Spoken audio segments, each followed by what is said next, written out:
In astonishment, I widened my eyes, gazing down at my daughter Emily. It was a momentous occasion, her first time addressing me as Mom. Over the past year, Emily, my husband's daughter from his previous marriage, had kept a certain distance, never warming up to me. Yet in this moment, she uttered the word I had longed to hear. The emotions overwhelmed me, and tears were on the brink as she extended her right hand towards me. Nestled in her open palm was a ring, upon closer inspection, a wedding ring seemingly sized for a woman. As Emily, the child I didn't give birth to, lowered her gaze and trembled, she knelt beside me, revealing the origin of the ring. "It's from your real mom. Do you want to meet her?" My husband was away on a business trip, leaving just the two of us. Loneliness crept in, and I gently asked Emily, should I leave? Nonchalantly, she responded, "Nah, I want you to throw it away." Perplexed, I listened to Emily's story, and anger began to well within me. Should I leave? Holding my 10-year-old daughter tightly, I reassured her that I would respect her wishes. Stroking Emily's tearful head, I whispered, "Tell that person tomorrow that I'll do as she wishes. I won't forgive anyone who makes my daughter cry. They'll get what they deserve." I am Catherine, 29 years old, a stay-at-home mom who got married last year to my husband, Bob, 37. It's the second marriage for both of us, and we met at work.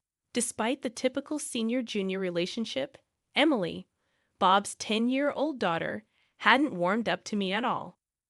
Emily's real mother, Linda, had a tumultuous relationship with Bob, marked by heavy drinking and multiple affairs.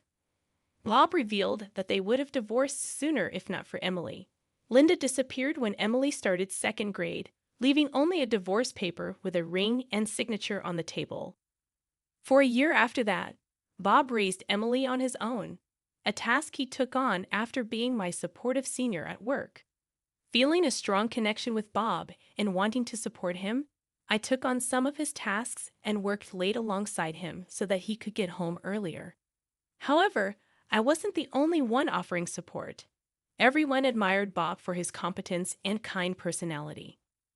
One day when the school called because Emily had a fever, I was the one making a fuss about him going home.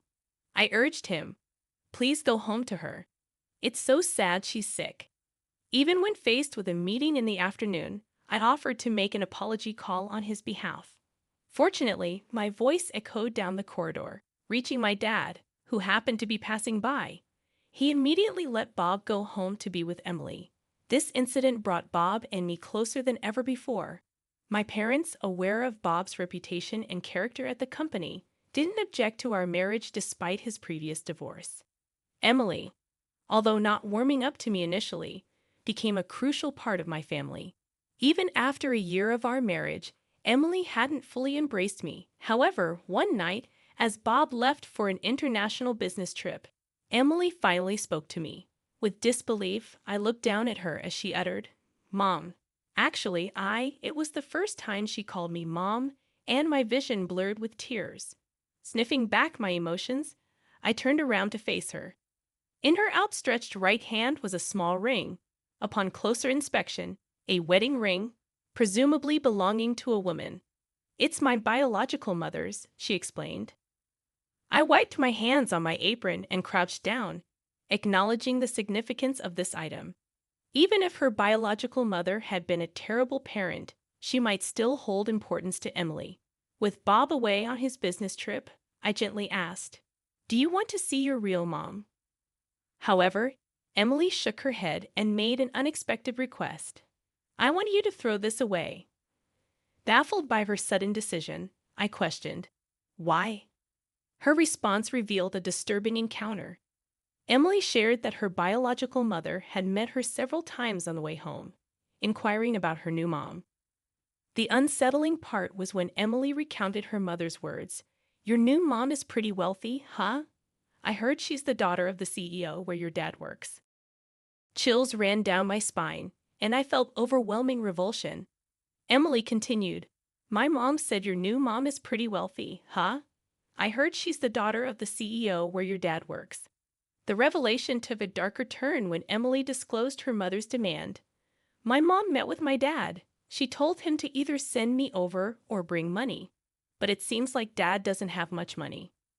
The revelation that Emily's biological mother, Linda, planned to talk to me next and instructed Emily to throw a fit about not wanting to go to her place left me seething with anger. Tears streamed down Emily's face, and my heart broke for her. Should I leave? The thought crossed my mind, but instead, I chose to embrace my 10-year-old daughter, who had reached a heartbreaking conclusion. Stroking Emily's tear-streaked face, I whispered, "Tell her tomorrow that you'll do as she wishes. I can't accept someone like that as a mother. She made my daughter cry, and she's gonna pay for it." After Emily fell asleep that night, I called Bob to confirm the disturbing details. It turned out to be true, and Bob, apologetic, revealed that he hadn't shared this information earlier to spare me worry. Learning about Linda's ambush on Emily was news to him too. I inquired if Emily wanted to live with her real mom, even though she acknowledged Linda's shortcomings. However, Emily expressed a desire to continue living with us. Bob's anger was palpable even over the phone, and he shared his plan to meet Linda along with Emily on the next school holiday. Urgently, he asked if I could wait until his return from the trip, but I couldn't stay quiet any longer. She made Emily cry, and I reassured Bob not to worry. The next day, as I tidied my room, Emily returned from school. I asked about her encounter with Linda and whether she delivered the note. Emily confirmed the meeting was set for 10 a.m. on Saturday. I suggested we buy some new clothes for the occasion, emphasizing it might be the last time we see Linda. Despite initial uncertainty, Emily expressed her determination not to see someone causing trouble for Dad and me. As she happily complied with my instructions to wash her hands and have some snacks, I watched her energetically exclaim "Yep" and head to the bathroom. Dressed in recognizable high-end brands, Emily and I headed to the designated coffee shop. Normally, I wouldn't pick such clothes, focusing on what Emily loves. However, today it served as a challenge to Linda. I reminded Emily to trust me no matter what was said. With her firm nod, we confidently entered the coffee shop, where Linda greeted Emily with admiration for her lovely clothes. Despite Linda's instructions, Emily chose to sit next to me, ignoring her mother's words. Linda's face betrayed a slight twitch, but she quickly plastered on a smile to conceal any hint of irritation. Returning the gesture, I deliberately placed a heavy paper bag and a branded purse in front of Emily, emphasizing their precious contents. Linda's eyes betrayed a change in color, greedily staring at the paper bag, likely assuming it held a luxury purse and money. I ordered coffee for myself and a cake set for Emily, setting the stage for a delicate conversation. After exchanging introductions, I broached the topic. "You want Emily back, huh?" Linda affirmed, "Yes, indeed. She's such a lovely girl. I just want to raise her on my own." "I see," I responded. "I heard from Bob that you, Catherine, truly love Emily like she's your own daughter." Linda acknowledged my sentiment, to which I continued, "Well, it breaks my heart to think of taking Emily away from someone like you. So, I was thinking maybe you'd give me something in return."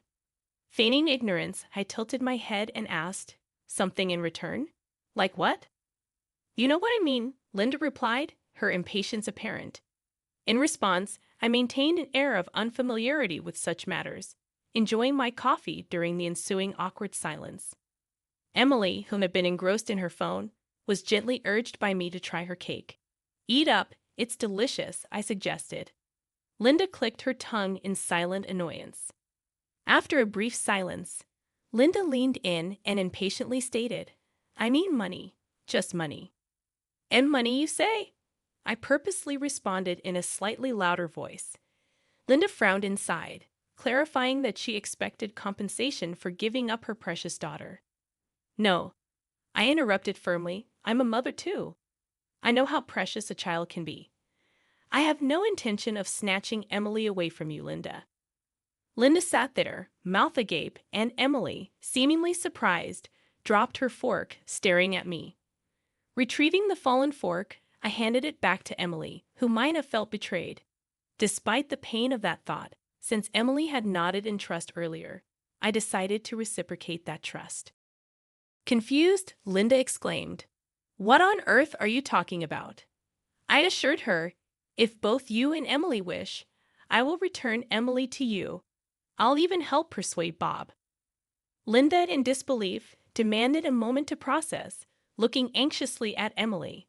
Almost accusingly, she questioned, "Emily, you don't want to be separated from Catherine and your dad, do you?" Emily looked at Linda, then at me, and finally down at her smartphone. Lifting her face, she replied, "Either way is fine," dropping her gaze to her phone again. Linda slammed the table in frustration, surprising Emily. "Well then, I want child support. $10,000. No, that's not enough. Give me $50,000 to start." Linda's desperation became apparent as her patience waned, revealing her true colors. I maintained my composure, leaning back in my chair with crossed arms. "It's not up to you to decide, Linda. There should be a proper calculation for that. Discuss with Bob about paying more. It's not me who's gonna pay," I asserted firmly. Linda, expecting an easy financial gain, grew more frustrated, but I stared back, unwavering. This was just the beginning. I intended to push her into a corner to ensure she never showed up in front of Emily again. "Did you tell me through Emily that you do as I wished?" I questioned, and Linda reluctantly affirmed. "You haven't done anything. Your father is a CEO, isn't he? He can afford it." Linda's voice grew louder, and I whispered, "People are watching," causing her to glance around and quiet down. I sighed and continued, "I checked with you first, right? You wanted to take custody of Emily, said you wanted to raise her. I agreed to help. Is there a problem?" Linda's lips trembled, and I pressed on, questioning her plans to support Emily. "Child support is meant for Emily's necessities, not for your luxury. You know that's ridiculous." Linda retorted, "Bob left me for a younger woman. Emily, if it comes to that, you'll suffer with me. If you don't want that, beg this woman to pay me." Her desperation was evident, a consequence of always relying on others and never making an effort. She felt betrayed, but it was a consequence of her own actions. "Are you saying this just for the money, even though you have no intention of raising Emily?" I challenged. Linda remained silent, glaring at me. I warned her, "I'll harass you until you pay up. I'll go to Emily's school, scream outside your house, make sure everyone knows you took her from me." Linda growled, showing she was beyond caring about appearances. "That's enough," I declared, reaching out to grab a bag in front of Emily. From it, I pulled out a small voice recorder and turned it off, showing it to Linda. "That's a clear threat. After hearing this, no one would want to give you custody. It's not about whether you have money or not. It's beyond that." Linda jumped up in frustration, attempting to snatch the recorder from me, but I swiftly pulled it away. As she lunged further, a hand from the side grabbed her wrist, and both Linda and I turned to look. "Dad." "Bob, why are you here?" Linda was shocked, and I shared her curiosity. Bob, with a cold look, warned Linda, "If you try to harm my wife, I'll sue." It was the first time I had seen Bob so assertive. Emily exclaimed, "Daddy," and threw her arms around him. Bob gently patted Emily's head, explaining that despite being on an overseas business trip, he returned during a family crisis. Addressing Linda, Bob stated, "You really should realize that as a mother, our daughter no longer accepts you. You're acting in ways that make you despised as a person." Although his voice hinted at anger, Bob spoke calmly, dealing a heavy blow to Linda. Linda clenched her teeth, looking down, her body quivering with frustration. She muttered, "At least," reaching out to protectively pull a paper bag towards herself. "It's fine," I responded casually.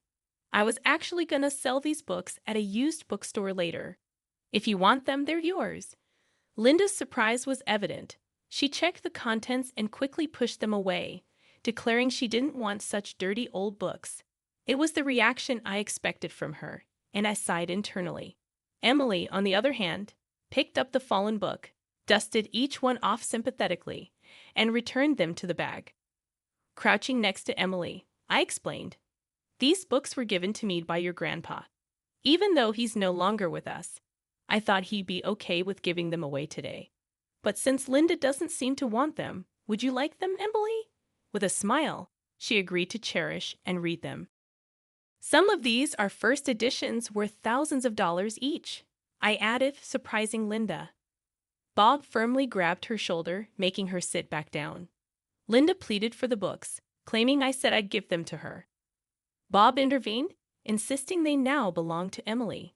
Linda, desperate, begged Bob to convince me, citing her need for money. Bob responded, "I don't care, but I will cover the bill for our drinks here." He suggested we get ready to leave, turning to Linda once more, warning her against harassing his wife and daughter again. After apologizing for the commotion at the register, we left the cafe. Bob had urgently returned from his business trip, and the smartphone Emily always fiddled with had been her means of communication with him. Since that day, Linda never showed up in front of Emily or me. However, after Bob returned, Linda visited him once. Evicted from her apartment, with worn-out clothes and 2 bags, she pleaded for help. Bob refused, advising her to live more responsibly. From that day on, Emily and I became inseparable, like a real mother and daughter. She helped me with household chores not out of obligation, but because she genuinely enjoyed spending time with me. We shared countless stories, and Emily confessed that she had always wished for me to be her mom. When I asked why she had kept her distance, she admitted fearing the eventual separation from Linda. I reassured her that she didn't have to worry, as I am her mom now and would always protect her. Our bond deepened, and Emily replied with a radiant smile, making me cherish our connection even more.